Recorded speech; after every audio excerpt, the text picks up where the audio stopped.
Today is day 317 of the October 7th war and the Hamas hostage crisis. The latest round of hostage negotiations are well underway.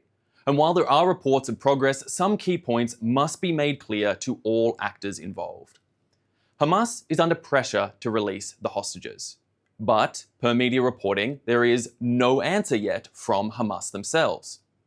Hamas began this war on October 7th, and Hamas does not want to end this war. Israel and its allies must apply all possible leverage to make Hamas do something it fundamentally does not want to do. And this is why maximum pressure must be applied to Hamas from all sides. Hamas wants to again smuggle weapons from Egypt under the Philadelphia corridor. Israel is trying to block it from rearming. Hamas wants to again put its terrorist army back in northern Gaza, right next door to Israeli towns and cities. Israel is trying to protect their borders. Hamas wants to again rape and murder innocents in Israel as they have promised to do. Israel is trying to keep its people safe from Hamas atrocities. There are tangible security threats to the future of Israel from Hamas's demands, and the hostages must be let go now. But giving in to Hamas's desperate ploy for survival doesn't end with peace. Giving in to Hamas guarantees they attempt an October 7th massacre again and again, just as they have repeatedly and explicitly promised to do. There is no possibility of sustainable peace if Hamas survives to retake control of the Gaza Strip. Allowing that simply lays the groundwork for the next October 7th. 115 hostages must be freed from Hamas today, and Hamas must not have the ability to take more hostages again tomorrow. So let's just remember the 3 Ds needed to end the war: destroy Hamas, demilitarize Gaza, and de-radicalize Palestinian society. Israel needs a deal that gets the hostages home and stops Hamas from regrouping. And, as I said before, plotting to do October 7th again and again. So please, audience listening to me here today, tell your leaders to pressure Hamas's backers, Qatar, Turkey, and Iran, and tell them to let them go now. Now, meanwhile, UK Foreign Minister David Lammy and French Foreign Minister Stéphane Séjourné met with Israel's government in Jerusalem and with the Palestinian Fatah government in Ramallah. Now, like on Lammy's previous visit with the Israeli government, the foreign ministers wore yellow hostage ribbons, as I have here. With the Palestinian Fatah government, on the other hand, they decided to remove their ribbons. Now, I will say directly to Ministers Lammy and Séjourné, who I speak to now, Israel knows that our hostages need to be freed. It's actually the Fatah government that needs to hear release our hostages. These are the same moderate Fatah government officials whose then Prime Minister Shatia said in December, Hamas is an integral part of the Palestinian mosaic. These are the same moderate Fatah government whose Secretary General Jibril Rajoub, also head of the Palestinian Olympic Committee, said just 2 weeks ago that Hamas head Yahya Sinwar was a pragmatic patriot and a realistic man, and in November justified Hamas's October 7th massacre. These are the same moderate Fatah government officials whose President Mahmoud Abbas led a prayer for Hamas leader Ismail Haniyeh just this week. These foreign ministers must remember that same Palestinian Fatah government says it wants 2 states, while at the same time chanting from the river to the sea. That just means that they want a state from the river to 9 miles away from the sea, so that they can later sprint the remaining distance. The foreign ministers must oppose support for Hamas and October 7th, even when it comes out of the mouths of Fatah governments that Europe pays millions of dollars and euros to. Because coddling Fatah's support for violence enables Hamas violence. And that's not all. Palestinian Fatah President Abbas said just this week that America is the plague. I'm quoting those words that came directly from the mouth of this supposed moderate. Hamas also hates America and the West as a whole. And certainly Hamas's Iranian backers have also been very clear, explicitly so, that America is the great Satan. So everyone around the West, all of Israel's allies across the Western world, must recognize this war isn't simply about the Jewish state. The murderers trying to destroy Israel also seek to expand their vision of destruction across the Western world. And if Israel loses, I want to make this explicitly clear, the Western world loses as well. The West must continue to stand with Israel against terror in order to keep us all safe. So I'll say now for one last time, if you can please like and subscribe what we're doing here, it really helps to make the difference. And at this point, I'll take some questions from our audience watching live on social media, so please continue to submit questions. Our first question comes from Ella. Do you believe that Hezbollah when they say that they'll stop striking Israel as part of the hostage negotiations? Ella, this is a very important question, but one we must be very clear on the stakes and understanding what we've seen here. Hezbollah joined the war with Hamas on October 8th when they began striking Israel in solidarity with their patrons and militant compatriots there in the Gaza Strip in the form of Hamas. They began then and have since launched somewhere around 7,000 missiles, drones, and rockets at Israel in the 10 months since that day. Hezbollah is very much a part of this war. They have been at war with Israel, and while many in the world would say that they are taking a constrained approach and being more moderate, I really don't see how 7,000 missiles, drones, and rockets can in any way be ascribed as moderate. Now, whether we can take Hezbollah at their word when they say that they will commit to a ceasefire, well, personally, I don't like to take the words of a militant organization such as Hezbollah or their leader Hassan Nasrallah, who's proven himself in no way to be a good faith actor for any certain means. I will not take that word as any reliable truth or source into the future. That being said, there are indications, whether it come from their patron, common patron in Iran, the Iranian regime, the theocratic regime in Iran, or what we're seeing from Hezbollah themselves or Hamas, there is indications that they may seek to wind down actions, but really we cannot know. Israel is at extreme alertness and readiness and continues to be so for the foreseeable future in case anything further in terms of escalation should come from Hezbollah. But as we have seen, they continue to fire rockets. They continue to fire rockets at towns and villages along the border of Israel, and they have left over 60,000 Israelis displaced from their homes for the last 10 months. These people must be allowed to return home. They must be able to do so safely and be able to sleep in their beds at night, freed from the risk of the likes of an October 7th massacre happening again and again, as so many have promised to do, as Hamas has promised to do, and Hezbollah seems to have joined tacitly alongside with their ongoing attacks in the months since. Really, frankly, we can't trust Hezbollah as a good faith actor, so Israel must make sure that they are ready with the leverage, control, and power and strength of the entire IDF and the entire Israeli people behind them to prevent any such atrocities happening in the future. Our next question comes from Instagram Live. Is it possible that the hostages are being kept in Egypt? This is a constant fear and concern of all those, whether it be hostage negotiators, the Israeli people themselves, the IDF and others. Frankly, it is unknowable. As it stands right now, Israel and the IDF are largely in control of the Philadelphia corridor and do control many elements of that border between Gaza and Egypt. That being said, we don't know what happened in the first few months of the war when Israel didn't have control of that area. We don't know whether people could have been smuggled. We do know, in terms of facts on the ground, that much was smuggled in the past from Egypt into the Gaza Strip via that border, and it's where many of the resources that Hamas has now committed against Israel in the months since the start of the war, and indeed on October 7th itself, where many of those elements originated from. That being said, frankly, we don't know. We live in general fear and anxiety of what could happen and what could have happened in the months since to the hostages. The Red Cross hasn't been allowed to visit them or confirm the condition of any of the hostages since the start of the war. The IDF themselves, obviously, while they've conducted amazing rescue operations to bring back a small number of hostages, others have been returned. We still have 115 hostages as far unaccounted for, still being held by Hamas or their affiliates in one way or another. We frankly don't know, and this is why we must get to a meaningful ceasefire that brings the hostages home now so that we can understand the full scope of what the situation is, to get the sort of closure that the Israeli people need in the wake of the horrors of October 7th, and to remove past this unbearable status quo that we find ourselves in. And we can only hope and pray that the current round of ceasefire negotiations yields some sort of result on that front to bring the hostages home now. Our next question comes from Sharon. Why does Israel help to treat wounded Palestinians? The world hates us anyway, so why are we helping them?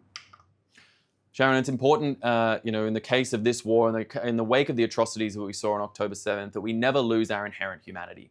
And that's what we have here in Israel. We have an inherent sense of humanity for all civilians, for all those who are in need, for all those that need help, no matter where they come from and no matter who they are. And that is a key pillar of Israel's resolve and its goals as a liberal democracy fighting in the Middle East for those values against tyrannical, theocratic, authoritarian regimes that would seek to diminish and undermine that. We will not lose our humanity, and if that means helping to treat civilians in Gaza, if that means helping Israelis, if that means helping anyone who we can provide clear support to, while at the same time removing the threats of Hamas and other militant groups like that would seek harm upon Israel, the Israeli people, and frankly, upon their own people in Gaza, then that is what Israel will do. This is why Israel, through COGAT, continues to provide extensive humanitarian aid to the Gaza Strip with record numbers of trucks entering through into the Gaza Strip at all times. And as we've seen, so much of that aid being backed up at the border, unable to be distributed by the likes of UNRWA or others who claim to be helping out the Gazan people while simultaneously propping up Hamas through the use of their infrastructure and the use of their facilities in an unregulated and unchecked manner. Israel and the IDF and the organizations here are accountable to a democratic process, which means protecting the lives of civilians wherever possible, adhering to the rules of war, and attempting to seek some sort of justice in a highly unjust, cruel, and unforgiving war that was started by Hamas on October 7th. Let us not forget where that happened and why. And the most just solution we can reach at this point, 10 months into this heinous war started by Hamas, the best solution we can find is a ceasefire operation that would allow the people of Gaza, the civilians and innocents of Gaza, like the people of Israel, to return to some semblance of normalcy, some semblance of peace, but only on the condition that our hostages are brought back home to us, returned as is just, as is fair, and as should be done. And this is a key part of all elements of the Israeli strategy when they look out for people, as I said, Israelis, Gazans, whoever may they be. Our next question comes from Ed Bar on YouTube. The first two Ds of destroying Hamas and demilitarizing Hamas seem tangible, but how can we de-radicalize a society that has hatred so entrenched in their culture? Another absolutely critical question, and this must come and start from the bases of education. This must start from the basis of accountability. This must start by rooting out. I would say that the three Ds are interrelated because as we destroy and demilitarize Hamas, we hope that their radical agenda and ideology can be stripped out of Palestinian society, root and stem, in the same way that they themselves will be stripped root and stem from the power and authority of the governance. You imagine, for 17 years now, Hamas has been in control of the Gaza Strip, applying their agenda effectively without restraint or control. Certainly UNRWA themselves haven't been providing any real mechanism of restraint or control, nor have we seen from any other UN organizations. It's been allowed to proliferate these ideas of incitement and hatred against Israel and the Israeli people and against the West as a whole. This sort of radicalization needs to be removed root and stem, and that can happen in a number of ways. So Hamas itself, as I said, being removed. We could turn to Europe and European powers who are hoping to fund so much of UNRWA and humanitarian aid that goes into the Gaza Strip and ensure that there are checks and mechanisms in place, the textbooks, education curriculum, whatever it might be throughout Palestinian society are not being infected with the sort of incitement and hateful rhetoric that is so dominating Gazan education and Gazan institutions for the time being. These actions and checks can be put in place by those who are sending money in to make sure that their funds are being used appropriately so that you, viewers from around the world, can ensure that your tax dollars are not being spent radicalizing and putting those checks in place. And that's where you can come in, viewers. Please, go reach out to your political leaders, reach out to those relevant parties and say, fine, we can continue providing humanitarian aid to the people of Gaza. As I said earlier, it is important that civilians be protected and that sufficient aid be given, on the condition and on the proviso that it does not lead to radicalization, that civilian infrastructure and resources do not get repurposed for military use by militants and terrorist armies seeking the destruction of Israel or others in the West. These are the sort of mechanisms we can all fight for in a fair and just world, which is exactly what we want here in Israel and exactly what the world should want and what all actors involved in this situation should be pushing for to de-radicalize the people of Gaza, to de-radicalize the Palestinians as a whole, and to try and reach some sort of sense of normalcy so we can all live in this region in some semblance of shared nature into the future. Our next question comes from Instagram Live. Is the ceasefire really a solution? And if it is, what guarantee do we have that we won't see another October 7th? Well, that's exactly what I spoke to you about today in starting this briefing. The ceasefire is not about a solution to end all solutions. It is a solution for the time being on the proviso we are able to get our people back, to get our hostages returned back to us, those 115 poor souls who are stuck inside Gaza against their will, being held by this terrorist army of Hamas. It is so critical that we reach a ceasefire in order to bring these people home, but it cannot be done under any cost. It must be done in a way that prevents the likelihood of an October 7th happening again and again, as Hamas has so often promised that they would do if given the power and leverage to do so. Israel has worked incredibly hard over the last 10 months to tear Hamas out of Gaza root and stem and to try and remove them and their radical militant agenda from the people of Gaza and separate that out. But that job must be completed. We must achieve those goals. We must destroy Hamas. We must demilitarize the Gaza Strip. We must de-radicalize the Palestinian people, and that must be part of the longer-term goal. But we need to understand what we're dealing with here. In the short term, we need to bring the hostages home, and then we must achieve these longer-term goals over time. And I'm not here to speak about the specificities of how a ceasefire would be achieved. I will leave that up to the politicians and negotiators there at the ceasefire table. But what I will say is that Israelis need to be able to sleep safely in their beds at night. Those 60,000 Israelis that have been displaced from the north must be able to return to their homes. Those 115 hostages must also be returned to their homes. And Israelis must be able to go on with some sense of normalcy and try and put an end to these heinous acts that were started by Hamas on October 7th, and not to fear that those may happen again at any point in the near future. Those are the key goals of a ceasefire. Those are the key goals of any sort of deal moving forward into the longer term. And again, we only hope that the ceasefire negotiations can achieve some sense of that going into the future. Our last question today comes from Michelle. Canada is compromised, Australia is fully anti-Semitic, America is hamstrung. What can we do as a Western Jew? We feel trapped, and American Jews are really in trouble. Michelle, I'd like to put a spin of optimism onto this, because I don't think the situation may be quite as dire as you say. I do believe that the allies of Israel in the Western world truly do remain that way. We saw that back on April 13th when Iran launched over 300 drones and missiles towards Israel, and we saw the allies of Israel stand up. We saw the US, the UK, France, Germany, even Jordan and Saudi Arabia standing up in order to protect and defend Israel against this barrage of assault from the Iranian regime. I do not think that in any sense the Western world is lost to the Israeli people. They remain close and dear allies. There are those wayward souls within the West who would try and co-opt certain elements of the media narrative, who would try and make believe that Israel is some global pariah, but this simply isn't the case. And where it may be the case in certain communities, it is our responsibility as supporters of Israel, be you Jewish, non-Jewish, anything in between, to go out at the grassroots level, to speak to your local politicians, to speak to officials around the world, and say that we need to stand up for Israel, that now is the time to be fighting for a Western, liberal, democratic nation, fighting against authoritarianism, fighting against tyrannical, theocratic regimes around this entire region. This is the time to stand up for Israel and help fight for that.